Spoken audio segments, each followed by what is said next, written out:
Bom dia, meu nome é Pamela e eu fiquei responsável sobre o tema medula espinhal. Eu vou trazer algumas informações sobre esse tema. Bom, a medula espinhal faz parte do sistema nervoso central, juntamente com o encéfalo, e vai ficar localizada dentro da coluna vertebral, ali no canal vertebral. Ela vai ficar protegida pelas vértebras, só que também vai ter como proteção adicional as meninges, os ligamentos vertebrais e o líquido cerebroespinal. As meninges, quando ela está envolvendo o encéfalo, a gente chama ela de meninge craniana, mas quando ela está ali envolvendo a medula espinhal, a gente já vai chamar ela de meninge espinais. E ela vai estar ali envolvendo tanto a medula como os nervos, até eles passarem pelos forames intervertebrais. A gente vai ter 3 meninges, que é a dura mater, a aracnoide mater e a pia mater. A dura mater, ela vai ser a meninge mais externa e mais espessa dentre as 3 meninges. E ela vai ser formada por um tecido conjuntivo denso e irregular. Essa meninge ela vai estar envolvendo toda a medula como se fosse um saco. E ela vai terminar ali no nível da segunda vértebra sacral. Ela vai ter prolongamentos que vão ser contínuos com o revestimento dos nervos, o revestimento externo, que é o epineuro. Entre a dura mater e a parede do canal vertebral, a gente vai ter um espaço chamado de espaço epidural. E nesse espaço a gente vai encontrar tecido conjuntivo e tecido adiposo, que também vão servir como proteção da medula. A aracnoide mater, ela já vai ser a meninge intermediária. Ela vai ser delgada e avascular. Seu folheto ele vai ser formado por algumas trabéculas, as trabéculas aracnóideas, e é ela que vai fazer com que a aracnóide e a pia mater fiquem unidas. Entre a dura mater e a aracnóide, a gente vai ter um outro espaço, que é o espaço subdural, e nele vai ter o líquido, vai conter líquido intersticial. Esse líquido ele vai estar presente para evitar a aderência entre essas duas meninges. A gente, por fim, vai ter a pia mater, que vai ser a meninge mais interna, e ela vai ser bem delicada, e vai ficar ali aderida à superfície da medula. Ela também vai penetrar a fissura mediana anterior, que eu vou explicar mais para frente onde é que está localizada. E essa meninge, ela é bem vascularizada porque ela vai estar fornecendo oxigênio e nutrientes para a medula espinal. A pia mater, ela também vai possuir projeções membranosas laterais, que vamos chamar de ligamentos denticulados. E ele vai estar ajudando também na proteção da medula, porque ele vai evitar que a medula fique deslocando quando acontecer algum trauma. A gente vai ter um outro espaço entre a aracnóide e a pia mater, que vamos chamar de espaço subaracnóide. E nele a gente vai ter líquido cerebroespinal. Esses espaços eles são muito importantes para procedimentos médicos, porque são neles que vamos ter retirada de líquido, vamos ter introdução de anestesia ou alguma substância que vai ajudar em algum exame. Também vão ter medida de pressão do líquido, então eles são muito importantes para os procedimentos médicos. Aqui a gente pode ver a dura mater, que é a camada mais externa. Aqui de roxo a gente vai ter a aracnóide, e aqui mais interna, aderida à medula, a gente vai ter a pia mater. Aqui entre a dura mater e a aracnóide, a gente vai ter o espaço subdural. Entre a aracnóide e a pia mater, a gente vai ter o espaço subaracnóide. E aqui de branco, a gente vai estar representado os ligamentos denticulares que vão estar ali também aderidos à superfície da aracnóide. Aqui é uma outra imagem para mostrar também. Aqui temos a coluna vertebral, né, uma vértebra, formando o canal vertebral, onde a medula vai ficar localizada. Aqui entre a parede da vértebra e a dura mater, a gente vai ter o espaço epidural, que é esse espaço aqui. Aqui a gente vai ter a dura mater e a aracnóide. Aqui a gente tem a medula e em volta dela a gente vai ter a pia mater. Entre a pia mater e a aracnóide, a gente vai ter o espaço subaracnóide e aqui representado o ligamento denticular. Agora vamos falar um pouquinho da anatomia externa. A medula espinhal, ela tem um formato cilindroide e vai ser levemente achatada no sentido antero-posterior. Quando na infância, a medula ela vai crescendo junto com a coluna, só que vai chegar um momento ali por volta dos 4, 5 anos que a medula ela para de crescer. Então, a coluna permanece crescendo e a medula para. Tanto que no adulto, ela vai ter um comprimento por volta de 42 a 45 centímetros e um diâmetro de 1,5 cm. Ela vai terminar ali por volta da margem superior da segunda vértebra lombar, em adultos, e em recém-nascidos ela já vai terminar ali por volta da terceira ou quarta vértebra lombar. A gente pode observar que a medula ela não é uniforme, ela vai ter duas dilatações, né? Uma mais em cima, na região cervical, e outra na região lombar e sacral. A gente vai chamar essas dilatações de tumescência. Aqui é intumescência cervical e aqui é intumescência lombosacral. Alguns livros trazem a intumescência lombosacral como somente lombar.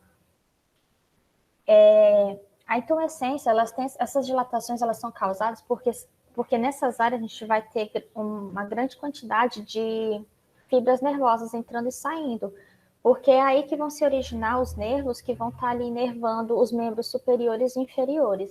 A intumescência cervical vai ter os nervos a inervação dos membros superiores e a intumescência lombosacral, a inervação dos membros inferiores. Logo abaixo da intumescência lombosacral, a medula ela vai terminar. E ela vai terminar em uma estrutura meio cônica.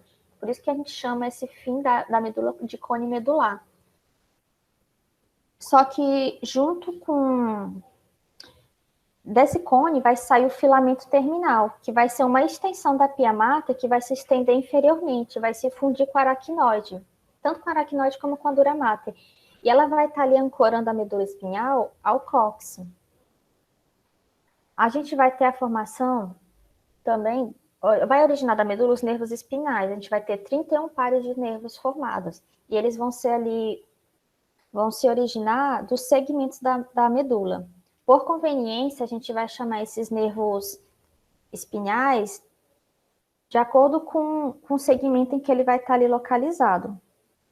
A gente vai ter 8 pares de nervos cervicais, vamos ter 12 pares de nervos torácicos, 5 pares de nervos lombares, 5 pares de nervos sacrais e um par de nervo coccígeo. Aqui é só para explicar como é que é a formação desse nervo. A gente vai ter as radículas saindo da medula, que são essas raízes pequenininhas, e elas vão se unir para formar uma raiz. Aqui a gente vai ter a raiz posterior e aqui a raiz anterior. A união dessas duas raízes, ela vai formar o nervo espinhal. Como eu sei que essa daqui é a posterior? Porque a posterior, ela vai conter ali axônios sensitivos. E ela também vai ter, junto com ela, uma protuberância, que é essa daqui, que é um gânglio sensitivo. Esse gânglio sensitivo, ele vai conter corpos celulares de neurônios sensitivos. Então, aqui vai ser a parte sensitiva, uma raiz sensitiva, e aqui já vão ser neurônios motores. E a união deles dois vão formar o nervo espinal. Aqui é para mostrar a cauda equina. A cauda equina, ela vai ser uma... Só um momento. A cauda equina vai ser como assim? Como eu falei, a medula, ela não vai chegar até o fim da coluna vertebral. Então, essa região inferior da medula, a lombar, sacral e coccígea, ela vai ter, os nervos, eles vão ter uma angulação diferente. A gente pode ver que é bem diferente daqui para cá. Então, eles vão ter uma angulação diferente e vão descer inferiormente. E aí, esse conjunto aqui de raízes desses nervos, eles vão formar a cauda equina. Agora, entrando na anatomia interna, a gente vai ter, quando a gente faz um corte transversal na medula espinhal, a gente vai ter a substância branca e a substância cinzenta. A substância branca vai ser essa aqui mais externa, enquanto a substância cinzenta ela vai ser essa região aqui mais interna. Vou começar um pouco falando da substância cinzenta. Como já foi falado, ela é a parte interna da medula e ela vai ter um formato de H ou de borboleta. Ela vai ser composta por dendritos, corpos celulares, axônios não mielinizados e neuróglio. Ela vai ter uma comissura cinzenta, que é essa barra transversal aqui do H. E no seu centro, ela vai ter o canal central. Nesse canal central, a gente vai encontrar o líquido cerebroespinhal. A substância cinzenta ela vai ser subdividida em algumas regiões que vamos chamar de cornos. A gente vai ter os cornos anteriores, posteriores e laterais. Nos cornos posteriores, a gente vai ter axônios sensitivos, interneurônios e corpos celulares. Nos cornos anteriores, a gente vai ter um grupo de corpos celulares de neurônios motores somáticos, que vão estar gerando impulsos nervosos para os músculos esqueléticos. Já nos cornos laterais, que eu marquei aqui, a gente vai ter neurônios motores autônomos, que vão estar ali regulando a atividade dos músculos cardíacos, dos músculos lissos e das glândulas. A gente pode chamar tanto de corno como de coluna, depende muito da literatura. É por isso que daqui da região posterior sai a raiz sensitiva, e daqui da região anterior vai sair a raiz motor, que as duas vão se unir e formar o núcleo espinhal. E para lembrar que os cornos laterais, eles não são encontrados em todos os segmentos da medula, eles vão ser encontrados apenas nos segmentos torácicos e lombar alto da medula espinhal. Agora, falando um pouquinho sobre a substância branca, ela vai ser a parte mais externa, que vai envolver ali a substância cinzenta, e vai ser composta por feixes de axônios mielinizados. Ela vai possuir dois sulcos que vai separar a medula em lado direito e esquerdo, que é o sulco mediano posterior, que vai ficar aqui na região posterior, e a gente vai ter uma fissura mediana anterior, que ela já vai ser maior, localizada aqui na região anterior. A gente também vai ter uma comissura branca anterior, que ela vai ficar um pouquinho antes da comissura cinzenta, e ela vai estar ali conectando tanto o lado direito como o lado esquerdo da substância branca. A substância branca ela também vai ter algumas regiões, que vamos chamar de funículos. Aqui a gente tem o funículo posterior, aqui vamos ter o funículo anterior, e aqui vamos ter os funículos laterais. Cada funículo ele vai ter seus feixes de axônios, eles podem seguir tanto para cima como para baixo da medula. Esses conjuntos desses feixes, eles são denominados como tratos. A gente vai ter um trato sensitivo ou ascendente quando seus axônios eles conduzirem o impulso nervoso em direção ao encéfalo. E a gente vai ter um trato motor ou descendente quando ele estiver conduzindo o impulso saindo do encéfalo. Então, ele vai sair do encéfalo em direção à medula. Agora vamos falar um pouquinho do processamento dessas aferências sensitivas e aferências motoras. Primeiro, a gente vai ter um receptor sensitivo que vai estar detectando ali um estímulo.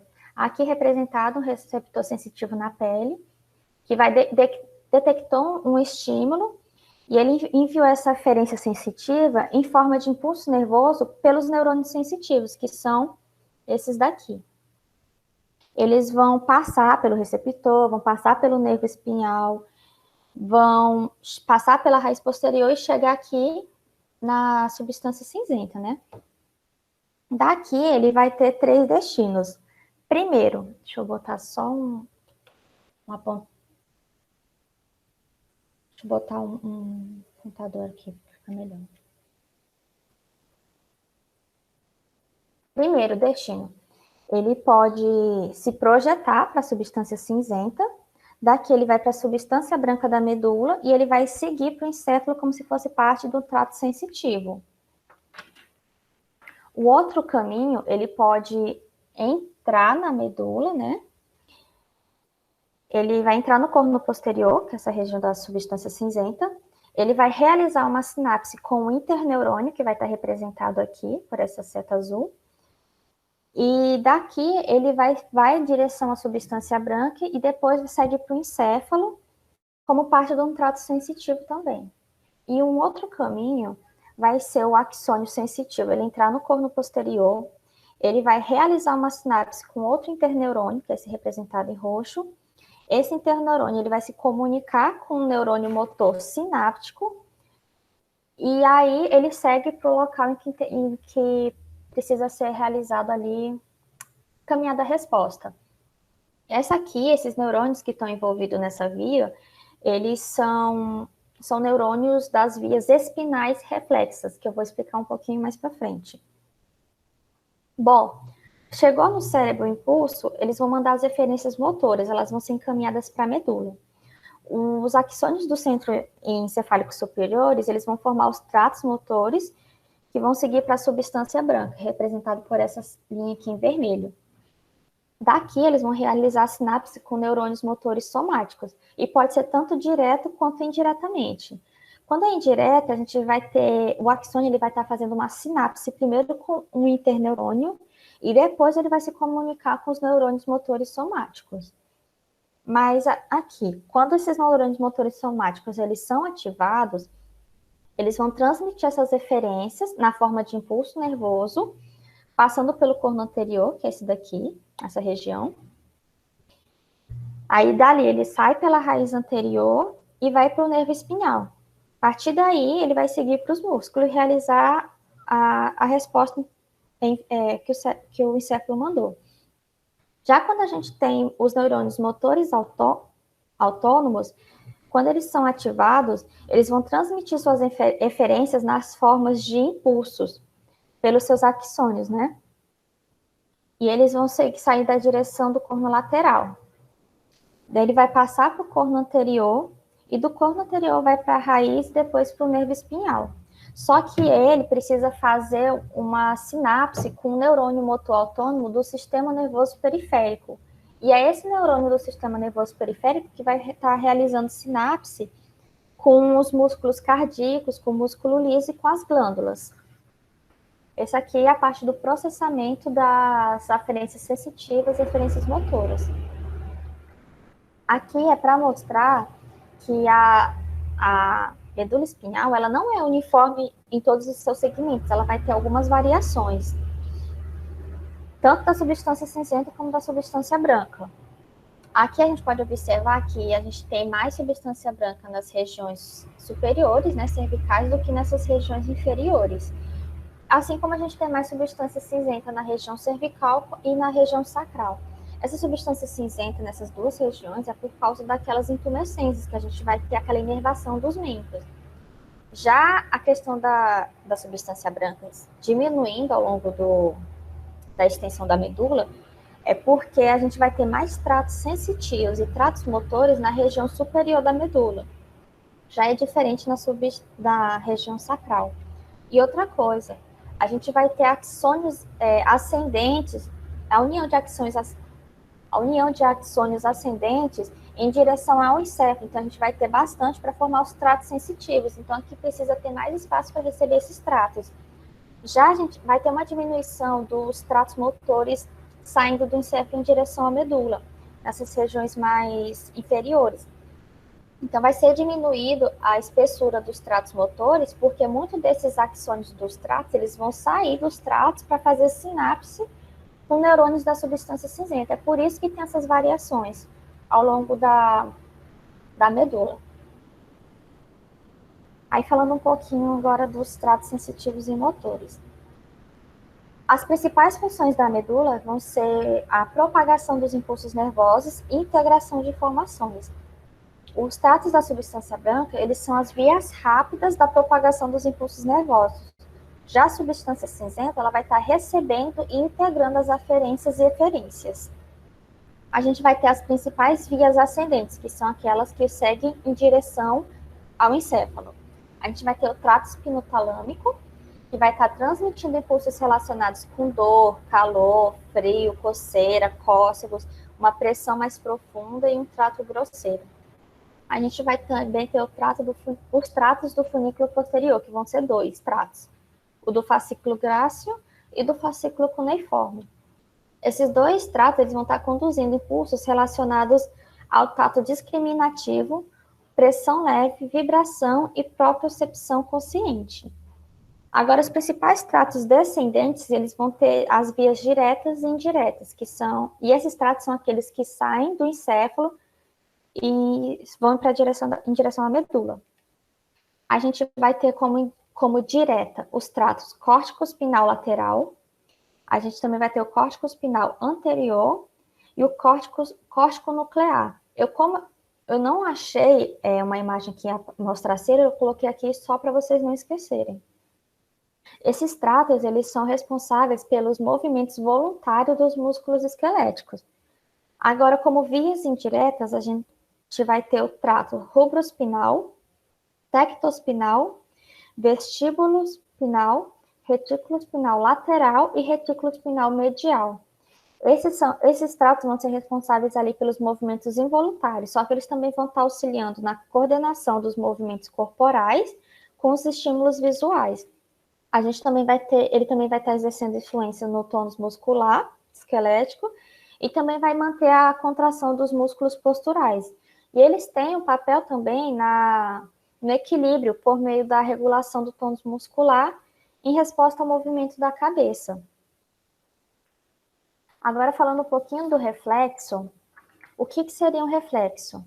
Seria uma sequência de ações rápidas, involuntárias e automáticas em resposta a um determinado estímulo. Eles podem ser naturais ou adquiridos. Naturais é aquele, por exemplo, coloquei a mão em uma superfície quente, já tiro, não foi algo que te ensinaram, é um reflexo seu. Já o adquirido, não. É algo que você aprende a ter como reflexo. Por exemplo, tirei a habilitação, estou dirigindo, aconteceu alguma situação no trânsito que eu preciso agir rápido. Ali foi algo que eu aprendi, foi algo adquirido. E a gente pode ter um reflexo espinal, que é quando o centro de integração ocorre ali na medula espinhal. E a gente pode também ter um reflexo craniano, que é quando o centro de integração é localizado no tronco encefálico. Como é que vai funcionar aqui? A gente vai ter um receptor sensitivo e ele vai estar ali responsável pelas alterações ambientais, tanto externas como internas. Então, teve um estímulo que ativou ele gerou um potencial gerador. Esse potencial, ele vai atingir o limiar de despolarização e vai transmitir impulsos nervosos pelo neurônio sensitivo. O impulso que vai se propagar pelo esse neurônio até as suas terminações axônicas, que vai ficar ali na substância cinzenta ou no tronco encefálico. Daqui, a gente vai ter interneurônios que vão estar enviando impulsos para áreas do encéfalo responsável pela percepção consciente de que aconteceu um reflexo. Então, chegou aqui na substância cinzenta, a gente vai ter algumas áreas que vão atuar como centros de integração. O que seria esse centro de integração? Vai ser uma sinapse entre um neurônio sensitivo e um neurônio motor. Quando a gente tem uma sinapse simples, que é só entre dois neurônios, uma só sinapse, a gente vai ter um arco reflexo monossináptico. Mas quando a gente já envolve mais neurônios e mais sinapses, a gente tem um arco reflexo polissináptico. Então, aqui o impulso foi gerado pelo centro de integração, ele vai sair do sistema nervoso central e ele vai sair através de um neurônio motor. E aí ele vai encaminhar esse impulso para a região em que vai ser executada a resposta. A parte do corpo que vai responder a esse impulso é chamada de efetor. E pode ser um músculo ou uma glândula. A gente vai ter um reflexo somático quando o músculo esquelético responder a esse impulso. E a gente vai ter um reflexo autônomo quando músculo liso, músculo cardíaco ou glândula responder esse impulso. Falando agora de forma breve sobre as lesões na medula, a maioria das lesões ela é devido a algum trauma. Um acidente automobilístico, acidente com arma de fogo, uma queda, mas se machucar durante um esporte. São coisas que podem estar causando uma lesão na medula. E os locais mais lesados são a região cervical, torácica inferior e lombar superior. Mas isso não quer dizer que não aconteça uma lesão em outra região da medula. Os efeitos dessas lesões vão depender muito da extensão do trauma ou da sua compressão.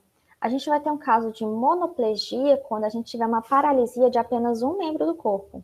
Uma diplegia quando a gente tiver uma paralisia de dois membros, tanto superiores como inferiores.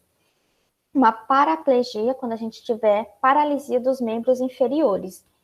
E uma hemiplegia quando a gente tiver uma paralisia do membro superior, do tronco e do membro inferior de apenas um lado do corpo. E, por fim, a gente tem a tetraplegia, quando é paralisia dos 4 membros. Quanto à compressão da medula, a gente sabe que a gente vai ter as vértebras ali para proteger a medula, só que algumas situações podem fazer com que a medula ela tenha sua função comprometida. E essa compressão na medula ela pode ser devido a alguma fratura vertebral, hérnia de disco, tumor, osteoporose, infecção. E enquanto a gente não tirar a fonte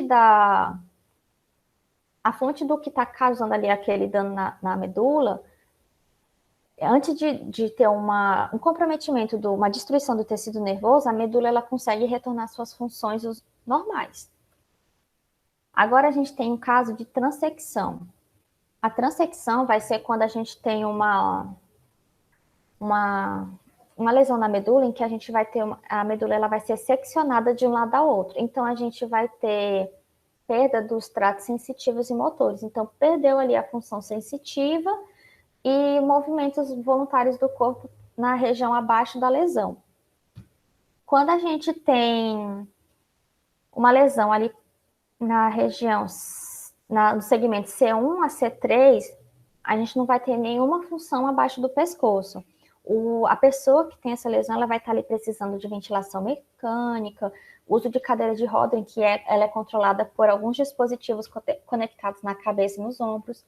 Quando a lesão é ali no segmento C4 e C5, o diafragma ele é preservado, fazendo com que a pessoa ela consiga ter uma respiração espontânea.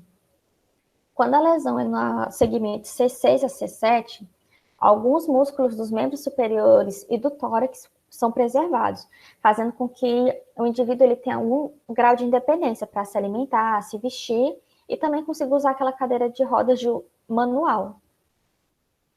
Quando a lesão é ali nos segmentos T1 e T3, a função dos braços elas são preservadas. Quando é da T4 a T9, a gente vai ter um controle do tronco acima do umbigo. Quando a lesão é no nível T10 até a primeira vértebra lombar, a maior parte dos músculos da coxa, elas são preservados, o que faz com que a pessoa consiga usar aquelas muletas mais longas. E na L1 e L2, a maior parte dos músculos dos membros inferiores, elas são preservadas, então a pessoa consegue usar aquelas muletas mais curtas. Então a gente pode perceber que quanto mais em cima, mais na região superior for a lesão, vai ser maior a perda de funções que o indivíduo vai ter.